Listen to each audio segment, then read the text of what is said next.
Hey, welcome. Today we're going to be talking about the moment of inertia, or rotational inertia, and how do you solve problems using the moment of inertia. So the first thing I want to point out, though, which relates to what we're going to be talking about, is I want you to take a look at the metal hoop in the video clip that you see there. So there's a metal hoop in the foreground and a black solid disc in the background. I'm going to release both of those in a moment, and I want you to anticipate which one will roll down the ramp fastest.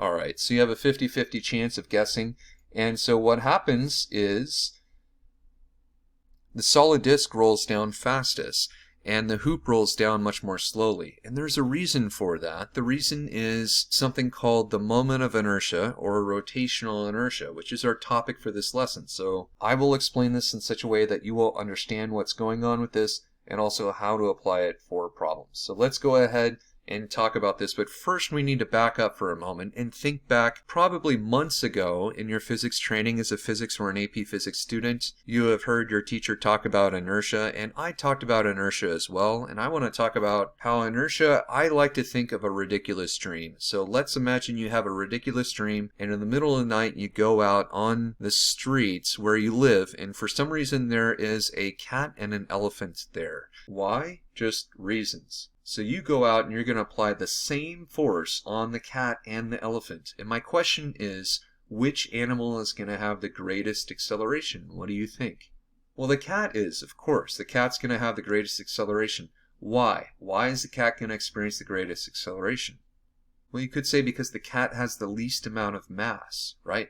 So, and that is true, and there's an important concept there. There is a property of mass called inertia. And so the more mass something has, the more of a tendency it has to resist acceleration. So we do say inertia is the tendency of an object to resist acceleration, and the more mass something has, generally the more inertia it has as well. Now it turns out that it's not just how much mass an object has, it actually depends on how that mass is distributed.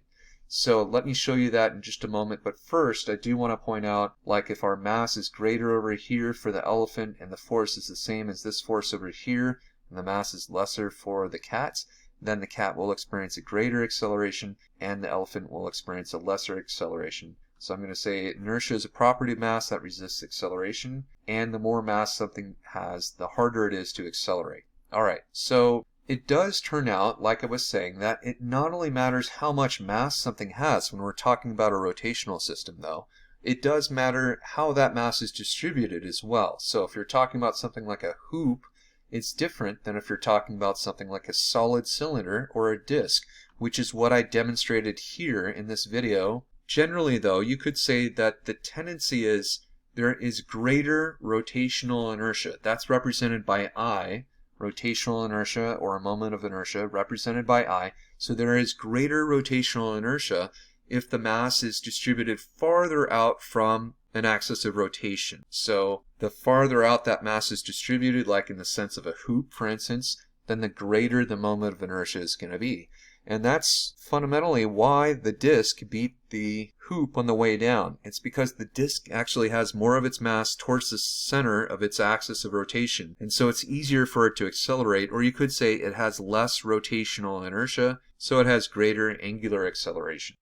And at this point, I've decided to actually break this lesson up into two parts, so I will put a link up in the upper right to the second part, and that's because there are just a lot of different directions that you can go with problems using these ideas. So I'm going to show you some of the ideas that you can use to apply these concepts and how to approach those types of problems. So hopefully this has been helpful. If you have any comments or questions down below, please let me know, and I hope you all have a great day. Take care.